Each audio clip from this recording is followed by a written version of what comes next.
señor José Martín Cárdenas Silva. Él es biólogo con maestría en gerencia social y en sociología de las organizaciones especialistas del Ministerio del Medio Ambiente, profesional con amplia trayectoria en el ámbito público y privado. Él está a cargo de la ponencia Cultura de Ecoeficiencia. Un aplauso, por favor. Muchas gracias. Bien, muchas gracias, buenos días con todos. Como el tiempo apremia, porque todo el día de hoy va a quedar bien ajustado el tiempo, vamos a comenzar cosas puntuales nomás, porque la idea es saber si hacemos una dinámica parecida a la de ayer, continuar con lo que estamos trabajando, ¿no? Bien, bueno, el día de ayer cuando vine a explorar quiénes eran el público objetivo, ¿no? Y la primera pregunta que me dicen, ¿para qué, Michi, ustedes han venido acá? ¿Cuál es el objetivo de venir acá? ¿No? Los han mandado, porque por ahí escuchaba también que se nos acercó uno de ustedes y nos dice, por favor, ayúdenme, yo estoy en varias comisiones, me han metido en una comisión más. Y esa es la realidad para algunos, ¿o no? Entonces, la idea, por eso es importante saber a nosotros como capacitadores, como personal del MINAM, ¿cuál es el objetivo de ustedes de venir a este taller? ¿Qué es lo que quieren llevarse? ¿No? Porque ustedes van a tener una tarea, ¿no? O sea, ustedes, por lo que tengo entendido, digamos, son los que van a tomar decisiones en base a la ecoeficiencia, ¿no? Porque creo que son gerentes de administración, son secretarios técnicos, y a su vez van a tener un equipo que va a operativizar todas las acciones que ustedes plantean, ¿no? Y eso es importante tenerlo, ¿no? Y en relación a eso, justamente he enfocado este pequeño taller o esta pequeña charla sobre la cultura de ecoeficiencia, ¿no? Y quería comenzar en primer lugar haciendo un recordatorio, ¿no? Ayer habíamos visto los 3 ejes de la ecoeficiencia, ¿no? Estos 3 ejes que son claves para nosotros, en base a la experiencia que estamos impulsando en UNINAM, son que tienen que ver con, el primero, ¿cuál es? Que tiene que ver con la institucionalidad. ¿Qué abarca esto? En términos concretos. Es decir, ¿cómo nos organizamos nosotros en la institución, ¿no? Para llevar adelante la implementación de la cultura de la ecoeficiencia, ¿no? Es decir, como si yo tuviera un equipo de fútbol, ¿no? Si todos nos organizamos siendo defensas, nunca vamos a meter gol, ¿no? O quizás nos eliminen, qué sé yo, ¿no? O sea, para eso es preciso nosotros que cada uno de nosotros nos organicemos y organicemos un equipo de fútbol, haciendo un símil, o sea, que uno sea un defensa, uno sea el delantero, uno sea el aguatero, etcétera, porque todos son importantes, ¿no? Entonces la cultura de ecoeficiencia es eso, ¿no? Porque no solo una persona o un grupo de personas, o las personas que son ustedes, van a llevar la cultura de ecoeficiencia, sino tienen que implicar la participación de toda la institución. Ese es el primer punto, ¿no? Se implica cómo nos organizamos, pero a su vez, qué normas internas podemos emitir para que este proceso de ecoeficiencia se lleve adelante, ¿no? Ahí están la conformación del comité de ecoeficiencia, una norma que haga un llamado a los trabajadores a que deben aplicar la ecoeficiencia, etc., ¿no? El siguiente eje tiene que ver con las medidas tecnológicas, ¿no? Eso está de más de explicar, ustedes saben lo tecnológico, el cambio de luminarias, hacer un inventario para ver si invertimos en cambio de inodoros, en mejoramiento de infraestructura, etcétera, etcétera, ¿no? O sea, todo lo tiene que ver con tecnología, ¿no? Y el tercer punto tiene que ver con el tema de cultura de ecoeficiencia, ¿no? Y como ustedes ven acá, está en la base, no es porque sea lo menos importante, sino es lo más importante en el fondo, ¿no? Y eso un poco quiero conversarles el día de hoy. En primer lugar, ¿qué entendemos por cultura? ¿Qué tenemos por cultura de ustedes? Hay miles de definiciones de cultura, ¿no? Pero en concreto podemos decir que la cultura es todo aquello que el ser humano hace, piensa, tiene y cómo se comporta como miembro de una comunidad. Los trabajadores del Poder Judicial, por ejemplo, ¿no? O sea, no se comportan como los trabajadores del Ministerio de Salud, ¿no? O incluso en sus mismas cortes, ¿no? La Corte de Lima no se comporta como, por ejemplo, la Corte del Santa. ¿Por qué? ¿Por qué sucede eso? O sea, porque hay una dinámica propia en cada institución, hay una serie de códigos, hay una serie de ideas, opciones compartidas que hacen característico la convivencia de una comunidad de personas, ¿no? Y eso es importante, ¿no? Entonces, ¿qué sería cultura de ecoeficiencia? ¿Qué sería cultura de ecoeficiencia? ¿No? Sería básicamente el conjunto de creencias, significados, comportamientos, valores y hábitos de un grupo humano, en este caso los trabajadores de su corte, ustedes mismos, con relación a la práctica de la ecoeficiencia, ¿no? Y esta cultura se va a manifestar ¿en qué? En acciones más allá del discurso, ¿no? Porque podemos hablar bonito, o sea, las palabras soportan mucho, ¿no? Nosotros demostramos lo que somos en las acciones, ¿no? Y eso es importante tenerlo. Por eso es importante también pensar en la cultura de la ecoeficiencia y pensar cómo nosotros podemos, más allá de decir que somos ecoeficientes, cómo realmente practicamos la ecoeficiencia de la institución. Y eso es lo que va a ver la gente, ¿no? Entonces, ¿por qué desarrollar cultura de ecoeficiencia? De más está decirlo, está comprobado que más allá de, pueden haber normas, puede haber tecnologías, pero si no hay personas comprometidas para llegar adelante un proceso de transformación, va a ser difícil lograr objetivos, ¿no? Y el recurso humano es clave para la dinámica de funcionamiento de las instituciones y para la transformación propia de una institución o de una realidad, ¿no? Y eso es importante, por eso es importante invertir, ¿no? Invertir, si bien invertimos en luminarias, pero ayer veíamos, ¿no? Si hay una persona que por ejemplo, no le interesa la cultura de eficiencia, así haya caños cerradores, va a venir, va a agarrar una liga, va a ponerlo y va a ver que el agua corra, ¿no? Entonces, esas cosas hay que tenerla presente cuando nosotros instalemos en la institución, ¿no? Entonces, cultura de eficiencia, un tema que me pidieron, por ejemplo, así rápidamente conversarles, era el tema de cultura de eficiencia y educación ambiental, ¿no? Muchos de nosotros, no es lo mismo, pero se relacionan mucho, ¿no? O sea, por ejemplo, muchos de nosotros cuando hacemos campañas, yo he visto, visitando las instituciones, hacemos campañas de chapitas, de tapitas de botellas, ¿no? O sea, ¿por qué lo hacemos, no? Eso tiene que ver con la eficiencia, pensemos, ¿no? O sea, hay una, en forma breve, podemos hacer una breve diferenciación. La educación ambiental tiene que ver con la conservación y mejora del ambiente. Lógicamente, esta conservación y mejora va a beneficiarnos a nosotros, ¿no? Pero los esfuerzos se dirigen hacia esto, ¿no? Y la eficiencia, por su lado, es la mejora de la eficiencia en el gasto público, ¿no? Promoviendo la conservación y mejora del ambiente, ¿no? Esa es una idea clave que ustedes deben tener presente, ¿no? Si bien estamos protegiendo el ambiente, ahorrando recursos, pero el fondo del asunto es cómo mejoramos la eficiencia del gasto público, es decir, cómo ahorramos en los recursos que utilizamos en la institución, ¿no? En energía, en agua, en papel. Ya vimos ayer los datos en algunas diapositivas. Son miles y miles de dinero que, por ejemplo, se invierten en pagar los servicios públicos solamente, ¿no? A modo de ejemplo, ayer decíamos en la introducción, y el doctor Rubelín lo mencionó, un trabajador público al año, solo un trabajador público al año, por ejemplo, en promedio, está gastando en dinero 800 soles en energía eléctrica al año. Solo un trabajador. ¿Cuántos trabajadores públicos somos? Más de 1,5 millones, ¿no? Multipliquen esos 800 soles al año por 1,5 millones, van a ver la cantidad de dinero que se invierte. Y más allá, también podemos hacer lo mismo con papel, etcétera, con el agua, etcétera, ¿no? Entonces, esto es importante tenerlo presente. ¿Cómo se forma la cultura y por qué es importante trabajarlo y emprender acciones en la institución? La cultura no se forma de la noche a la mañana, ¿no? Es todo un proceso, ¿no? Entonces, y para entender eso, hay que pensar también en estas cosas. ¿Qué hace que nos comportemos de determinada manera? ¿Por qué, por ejemplo, Juancito se comporta diferente de María? ¿O por qué vemos una persona, dos personas con el mismo nivel educativo, una persona bota la basura en la calle y otra persona bota la basura en el tacho? ¿Por qué? Eso tiene que ver con la cultura, pero también tiene que ver con muchas cosas que se manifiestan en el comportamiento. Y acá hay algunas cosas que podemos ver. Las personas se comportan porque tienen una historia. Cada uno de nosotros tiene una historia, ¿no? Y tiene una historia diferente. Y no quiero decir que la historia que han estudiado, la historia del Perú, del mundo, sino una historia que es la forma como yo he ido creciendo desde niño, la crianza, la vinculación con mis papás. Por ejemplo, un niño puede haber crecido en un entorno que le estimule, ¿no? Tú eres un líder, tú debes superarte, entonces va a crecer de una determinada manera y eso va a sumar aparte de su cultura y la forma como se hace.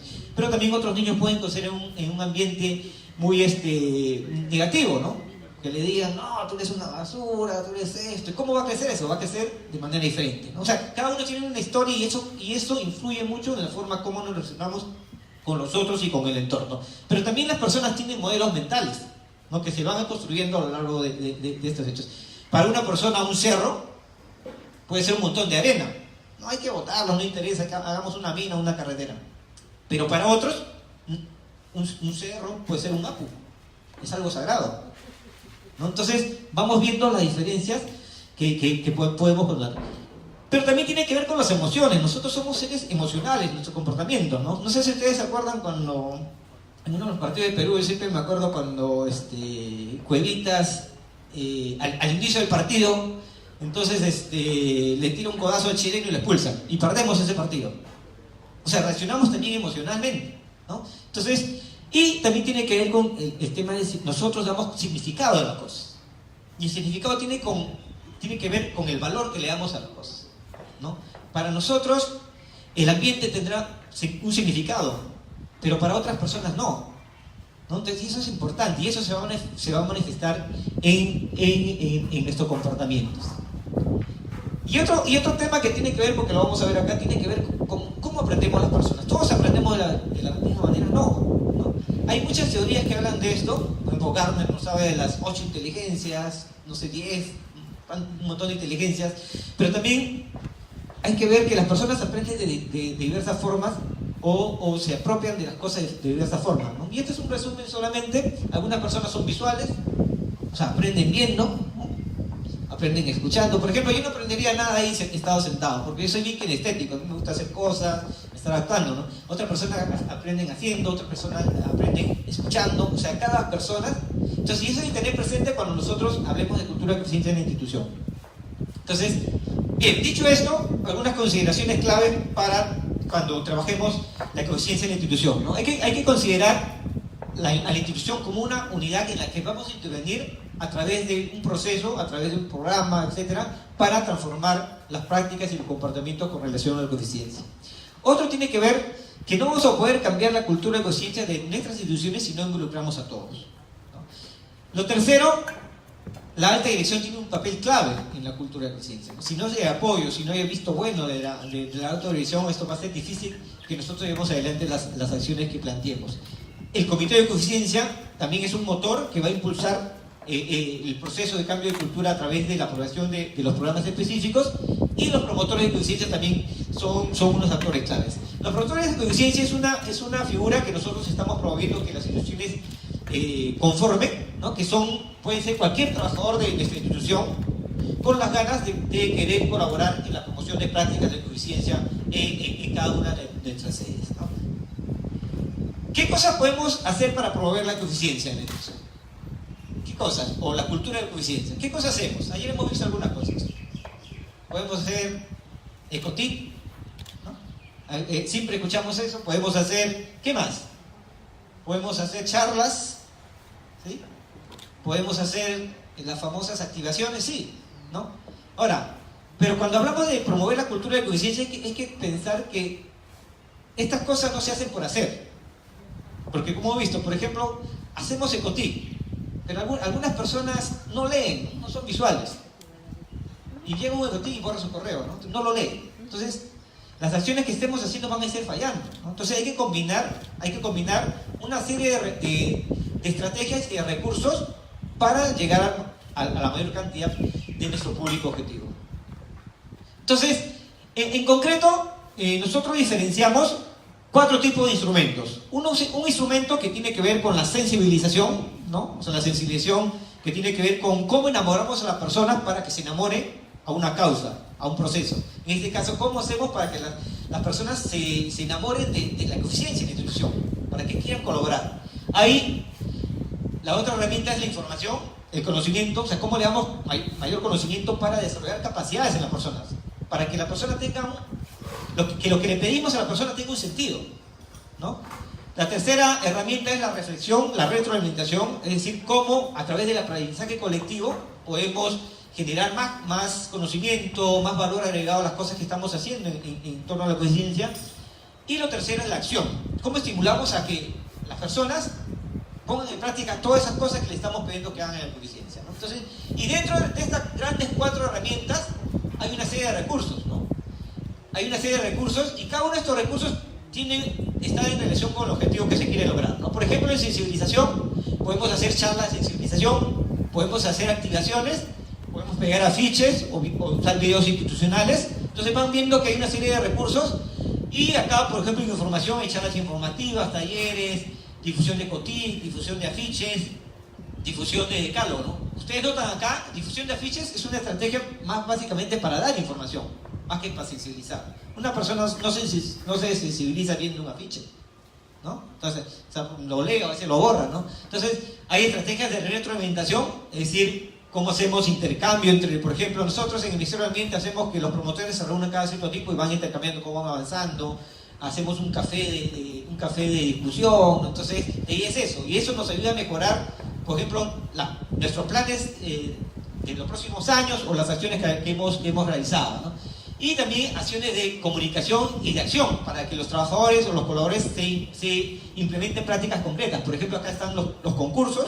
Nosotros hacemos muchos concursos, por ejemplo, de oficinas eficientes, hacemos campañas, celebraciones por el Día del Ambiente, donde pedimos, por ejemplo, oficina X, tú te encargas ahora de este mes de cargarte de las festividades por el Día del Agua. O a la otra oficina, el próximo mes se encarga de eso. O sea, todas las oficinas están activas, entonces tienen una responsabilidad. Entonces, de eso se trata, ¿no? O sea, las estrategias y los recursos no son lo mismo, ¿no? Hay que combinar estas estrategias y estos recursos de manera estratégica, ¿no? Entonces, estos son, ¿no?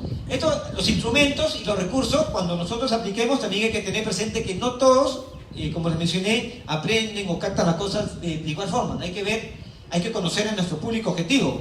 Por ejemplo, quizá queramos implementar mensajes a través del Facebook, o hacer un grupo Facebook para promover la eficiencia. Pero después hacemos un diagnóstico y encontramos que la mayoría son mayores de edad y no tienen Facebook, o no saben usar Twitter. O sea, esa estrategia que estamos pensando no va a tener efecto, ¿no? O sea, quiero que me capten esa idea, no se trata de hacer las cosas por hacer. Por ejemplo, hay que pensar bien el público objetivo. Incluso hay cosas triviales que podemos preguntar: ¿qué música te gusta? ¿Qué color? Etcétera, etcétera, ¿no? Hay que pensar en la periodicidad. ¿Cuándo aplicamos el recurso? ¿Lo aplicamos una sola vez al año, por ejemplo, Ecotip? ¿O lo aplicamos durante todo el año? ¿Hacemos una campaña cada mes? Pero si no hay recursos, entonces ¿cada cuánto tiempo lo hacemos? ¿Cada 3 meses? ¿Hacemos una activación? Hay que pensar en la periodicidad y combinar eso, ¿no? Por ejemplo, muchas veces nos vamos de frente a capacitar, pero sin un paso previo de sensibilizar, ¿no? La gente está aburrida, no les da un input de motivación. Hay que pensar en los aliados. Como le digo, no todos nosotros vamos a ser gestores, no todos nosotros vamos a hacerlo en el plan de eficiencia o el programa de cultura de eficiencia. Por ejemplo, hay aliados que pueden apoyarnos. Uno de esos aliados somos nosotros, por ejemplo, pueden llamarnos. Necesitamos especialistas para que nos hablen sobre eficiencia de nuestros trabajadores. O depende, quieren hablar sobre el agua, entonces llaman a CEAPAL, un especialista. O sea, hay que vincularse ahí y con instituciones y ver que nosotros no somos los únicos en que podemos hacer, ¿no? Y también hay responsables, ¿no? Hay que, cuando hablamos de nuestro programa de conciencia, hay que ver que esto no se van a hacer automáticamente, sino que en la institución debe haber responsables que lleven adelante esto. Y también productos concretos que debemos entregar. Entonces, ya para ir cerrando, porque la idea es hacer un pequeño ejercicio. Hay que ver algunas consideraciones estratégicas para armar nuestro plan de conciencia en el tema de cultura. Hay que ver que incluso cuando planteemos una serie de actividades, hay que partir de un diagnóstico, ¿no? Conocer a nuestro público. O sea, nosotros, por ejemplo, usamos una encuesta de cultura de eficiencia, ¿no? Pueden hacer una pequeña encuesta, a ver qué saben de cultura de eficiencia, qué temas ven que no se trabaja. Eso nos va a dar una idea de lo que la gente quiere, pero también de lo que la gente sabe. Sobre esta base de este diagnóstico, ya no vamos a hacer las cosas a ciegas, ¿no? Sino vamos a tener una visión más o menos orientada de lo que queremos hacer. Entonces, hay que caracterizar a nuestro público objetivo, ya les mencioné. Muchas veces no tenemos recursos para atacar todos los comportamientos, pero quizá valga la pena reunirnos y analizar qué comportamientos, por ejemplo, queremos promover este año en la institución. Por ejemplo, yo conozco el Poder Judicial y a veces voy y veo los papeles un montón, ¿no? Este año hay que promover, reducir el consumo de papel. Puede ser un tema, ¿no? Entonces, pero eso sin descuidar también los otros temas. Pero los mayores esfuerzos van al tema del comportamiento priorizado. Hay que definir nuestros objetivos, y nuestros objetivos, eso tiene que ser medible. Los instrumentos que buscamos impulsar desde el Ministerio del Ambiente es que tanto el plan como los programas de eficiencia sean instrumentos que nos puedan ayudar, ¿no? Que nos ayuden en la gestión. Es decir, que este instrumento me ayude a plantear mejoras y me ayude a solicitar los fondos necesarios para impulsar las acciones que estoy planteando, ¿no? Entonces, hay que plantear y este es un esquema, por ejemplo, que nosotros usamos y recomendamos, solo lo he puesto así para referenciar. Ya pueden comunicarnos con nosotros para ya asesorarnos más detalladamente en cómo elaborar sus programas y planes. Por ejemplo, hay que contar con una línea base, hay que establecer el objetivo, hay que tener las metas, hay que tener indicadores, hay que tener el logro, ¿no? ¿Qué he logrado con el plan de cultura y conciencia que he implementado, ¿no? Entonces, hay que definir nuestros mensajes, ¿no? Muchas veces nosotros pensamos que los mensajes son los ecotics. No, pero los ecotics no son mensajes, los mensajes son como, puede ser como, a ver, la frase cliché, ¿no? Los mensajes son el contenido del ecotic. Y a partir de un mensaje tú puedes sacar diversos ecotics. Por ejemplo, un mensaje puede ser: el agua es importante, Lima es tomando el caso de Lima es una ciudad, es un desierto, el agua está escaseando, o sea, ya, etc. Y a partir de eso podemos generar muchos ecotics, ¿no? Recuerda que vivimos en un desierto, ahorra agua, ¿no? Entonces ahí ya vamos metiendo los ecotics, ¿no? O podemos poner cifras, ¿no? O sea, cada año un trabajador público gasta tantos litros de agua, ¿no? Por ejemplo, no recuerdo el dato, pero más o menos gasta, si no es exacto, unos 200 bidones de 20 litros de agua al año, cada trabajador público. Entonces, eso hay que tener presente, ¿no? Entonces, ustedes siempre tanto gastamos, eso tiene su razón de ser, ¿no? Entonces, hay que ver en dónde vamos a transmitir los mensajes, ¿no? A veces, por ejemplo, y que tiene que ver con los medios, los canales, las plazas. Por ejemplo, a veces queremos promover el uso ¿dónde promoveríamos no el uso de Tecnopor? ¿No? Por ejemplo, puede ser en el comedor o puede ser en eventos como esto, ¿no? Entonces, donde se usa Tecnopor muchas veces, y ahí puede ser el lugar apropiado para nosotros hacer una campaña, ¿no? Sobre el tema de Tecnopor, ¿no? Entonces, y esto es lo más importante, ¿no? O sea, de todos los recursos y todas las herramientas, no se trata de, como les mencioné, dicho, de poner por poner, ¿no? Entonces, sino hacer una mezcla ya, en 5 minutos acabo, ya. Entonces, en una mezcla estratégica y pensada de lo que vamos a hacer, ¿no? O sea, combinar esta serie de herramientas y recursos de una manera estratégica, ¿no? O sea, tenemos nuestros objetivos, metas, indicadores, línea base, logro, los instrumentos, los recursos, todo esto hay que combinarlos de manera estratégica, ¿no? Y acá solamente de información, ya con esto acabo. Como Ministerio del Ambiente nosotros tenemos varios recursos que están a su disposición y que ustedes pueden implementar en sus lugares de trabajo, ¿no? Tenemos el decálogo de coeficiencia, ustedes pueden adaptarlo. Entonces tenemos modelos de otras instituciones, tenemos ecotics armados, lo pueden armar, afiches, modelos de afiches, tenemos damos ideas, ¿no? para que ustedes puedan emprender otras acciones.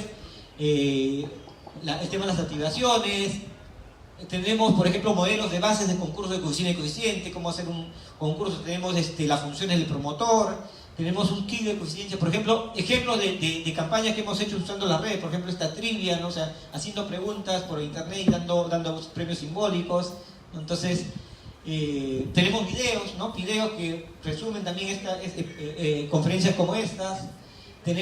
Apoyamos también, dependiendo de las posibilidades, a las instituciones a brindarle charlas concretas sobre temas de coeficiencia, ¿no? Entonces, también hay una encuesta de coeficiencia que ustedes también pueden usar en soluciones como un diagnóstico para el tema de cultura. Entonces, y acá hay ejemplos, por ejemplo, de nuestros promotores, los mensajes que nos envían, ¿no? Entonces, hay muchas cosas que estamos haciendo. Por ejemplo, ya en el Ministerio del Ambiente ya no usamos las que venden el desayuno, ya no traen plástico, ¿no? Por ejemplo, nosotros tenemos nuestros tomatones nos suben, tenemos las hamburguesas o las empanadas, no lo traen en bolsas, sino lo traen envueltas en servilletas de papel. Ya está prohibido el ingreso de bolsas de plástico en el ministerio, eso vamos a hablar luego.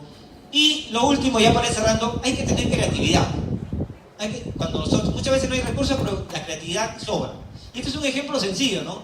Que quiero decir rápidamente para que este fue un ejemplo, una activación que se hizo hace mucho por unos arquitectos acá en Puente Nuevo. No sé si lo que contan en Lima, Puente Nuevo es un sitio donde pasan carros y hay unos puentes y ahí la gente orina, hay borrachos, hay todo, ¿no? Entonces, y querían hacer una acción. ¿Cómo hacemos para evitar eso?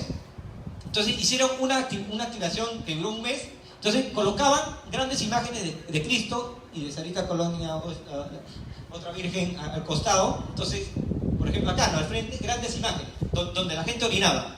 Entonces la gente y decía, ¿no? Te estoy mirando. Imagínate una imagen de Cristo, entonces te estoy mirando y tú vas a ir a orinar, ¿no? Te estoy mirando. ¿Qué sensación tendrías? Y esto resultó durante el mes, la gente no orinaba, o sea, era limpio esa zona. Era limpio esa zona. Entonces, un hecho creativo, solo poner una imagen, poner un papel oro grande. Lo negativo es que esta activación pasó el mes, entonces a los 3 meses ya volvió nuevamente, ¿no? O sea, porque no fue sostenida. Lo que quiero decirles es que las acciones de cultura de conciencia tienen que ser sostenidas en el tiempo. No podemos descuidarlas. Si no, las normas o la tecnología que ustedes implementen no va a resultar. Bien. No sé si hay tiempo para dinámica, pero va a haber las bocas nos están peleando. Bien. Gracias y pueden comunicarse con nosotros. Ahí me tiene el correo.